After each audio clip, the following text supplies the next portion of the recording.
बिहार में अतिक्रमण हटाओ अभियान का विरोध हो रहा है, लेकिन वैशाली के लालगंज में अतिक्रमणकारी प्रशासन की कार्रवाई की सराहना कर रहे हैं। खुद से अपना सामान भी हटा रहे हैं।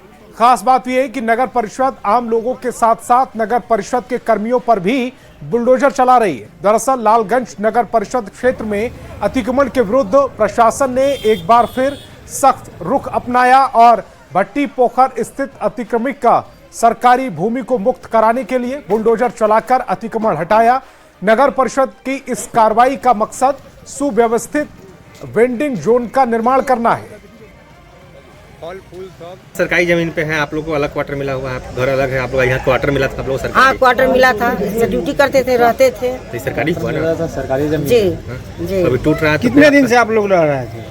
20-25 साल से। कुछ नहीं, सरकारी है, खाली तो करना ही पड़ेगा, क्यों नहीं करेंगे। पूर्व सूचना में दिया गया है आपको खाली करने के लिए? अचानक कभी कहा गया? फिर से नगर पंचायत मार्केट नहीं है, ये तो भवन बना हुआ था रहने के लिए, गरीब लोग के लिए क्वार्टर बना हुआ था। लेकिन अब कोई लोग जर्जर स्थिति में हो गई है, कोई रह नहीं पा रहा है, इसलिए इसको तोड़ करके फिर से। और बड़ी खबर मधेपुरा से, जहां आरजेडी विधायक और पूर्व मंत्री चंद्रशेखर पर 1 करोड़ की रंगदारी मांगने का आरोप लगा है। चंद्रशेखर के खिलाफ सदर थाने में 1 करोड़ रुपए रंगदारी मांगने का गंभीर आरोप दर्ज किया गया। ये एफआईआर मधेपुरा नगर परिषद क्षेत्र में नाला निर्माण कार्य में लगी एक निर्माण कंपनी की ओर से दर्ज कराई गई है। कंपनी के आवेदन के अनुसार नाला निर्माण कार्य के दौरान उनसे कथित रूप से 1 करोड़ रुपए की रंगदारी मांगी गई। इस मामले को लेकर कंपनी ने 9 दिसंबर को ही सदर थाने में लिखित आवेदन दिया था, जिस पर आज प्राथमिकी दर्ज कराई गई। सबसे चौंकाने वाली बात यह रही कि जिस दिन ये प्राथमिकी दर्ज हुई उस दिन नाला निर्माण में अनियमितता और भ्रष्टाचार के आरोपों को लेकर विधायक चंद्रशेखर के नेतृत्व में महागठबंधन ने महाधरना दिया। धरना स्थल से सरकार और प्रशासन पर तीखे हमले भी की। पुलिस पूरे मामले की जांच पड़ताल में जुटी है। इस कोसी प्रमंडल के लोकप्रिय और युवा विधान पार्षद डॉक्टर अजय कुमार जी। नीतीश कुमार के बाद क्या जेडीयू का भविष्य निशांत कुमार है?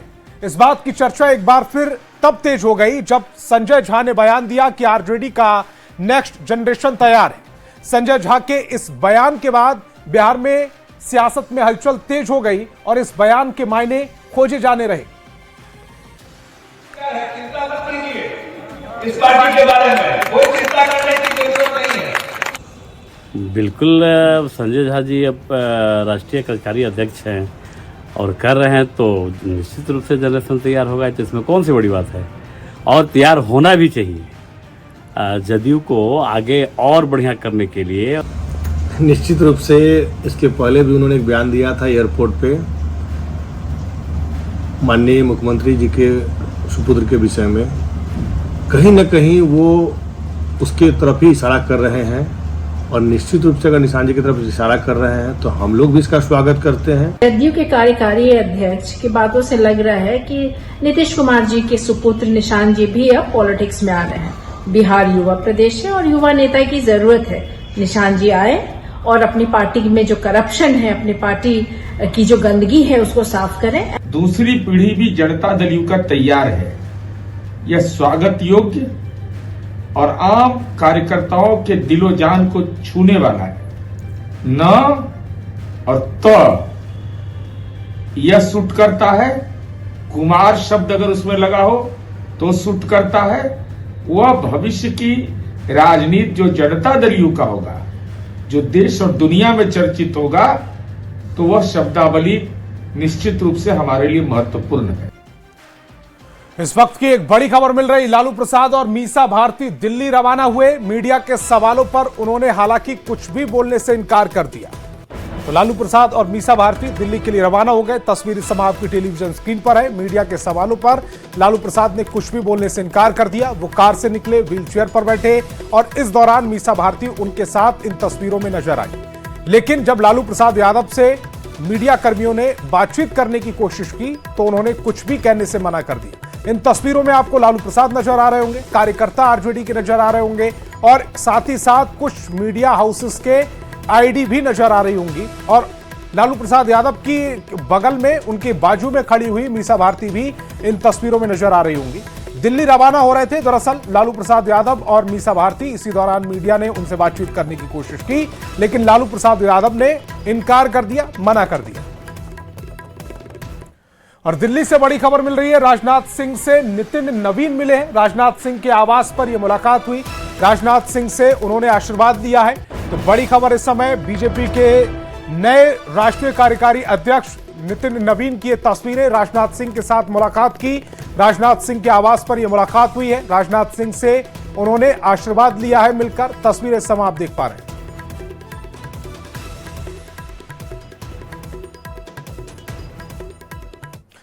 इससे पहले उन्होंने बीजेपी के वरिष्ठ नेता मुरली मनोहर जोशी से भी मुलाकात की। मुरली मनोहर जोशी के आवास पर जाकर उनका आशीर्वाद लिया नितिन नवीन ने। वो तस्वीरें भी हम आप तक पहुंचाने वाले हैं। नितिन नवीन लगातार जब से बीजेपी कार्यकारी अध्यक्ष चुने गए, राष्ट्रीय कार्यकारी अध्यक्ष, उस दौरान जब वो मुरली मनोहर जोशी से मिले और वहां पर उन्होंने खाना भी खाया है, उस दौरान की तस्वीरें समय आपकी टेलीविजन स्क्रीन पर।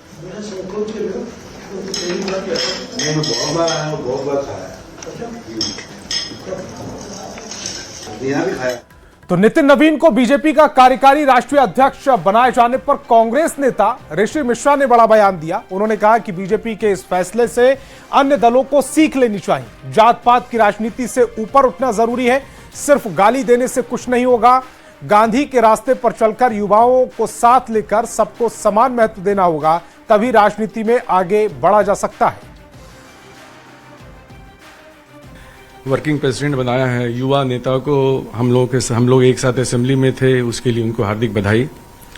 और सबके लिए सबको हम लोगों को सोचना पड़ेगा कि हम जो अरिथमेटिक की बात करते हैं, अरिथमेटिक जोड़ लेते हैं कि ये समाज 15%, आज अरिथमेटिक से राजनीति नहीं होता, केमिस्ट्री चाहिए।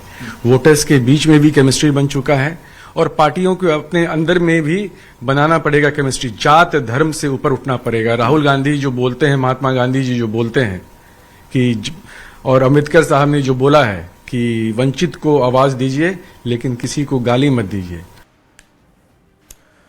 और बीजेपी के राष्ट्रीय कार्यकारी अध्यक्ष बनते ही उनके ननिहाल औरंगाबाद में भी जश्न का माहौल है। धरणीधर मोड़ स्थित ननिहाल में उनके मामा अजय कुमार संतोष, जो पेशे से वकील हैं, और उनकी मामी नीलम सिन्हा, जो एक रिटायर्ड प्रधानाध्यापिका है, दोनों काफी खुश हैं। दोनों ने नितिन नवीन से जुड़ी कई बातें शेयर की।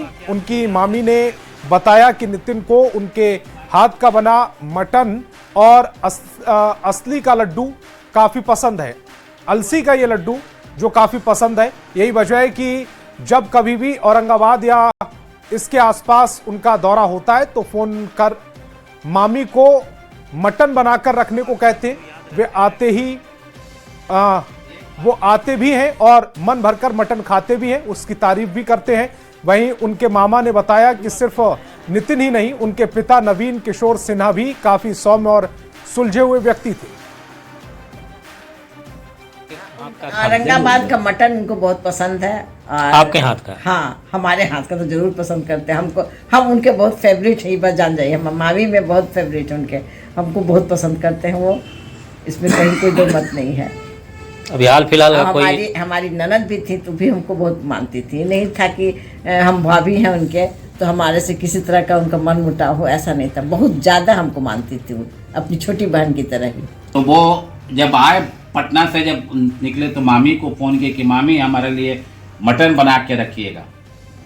और कुछ ऐसी उनकी व्यस्तता हुई कि वो आ नहीं सके। अब हम लोग के यहाँ तो उतना मीट क्या होगा रख के, और हम लोग जानते हैं उनके पिताजी भी आते थे तो बहुत सारे वर्कर लोग आ जाते थे साथ में, लेकिन वो नहीं आए। तो मामी बहुत कस के उनको डांटी कि देखिए आप नेता कहीं और होंगे, हमारे यहाँ आप नितिन ही रहिएगा। तो नहीं मामी, गलती हो गई। और वक्त है एक छोटे से ब्रेक का।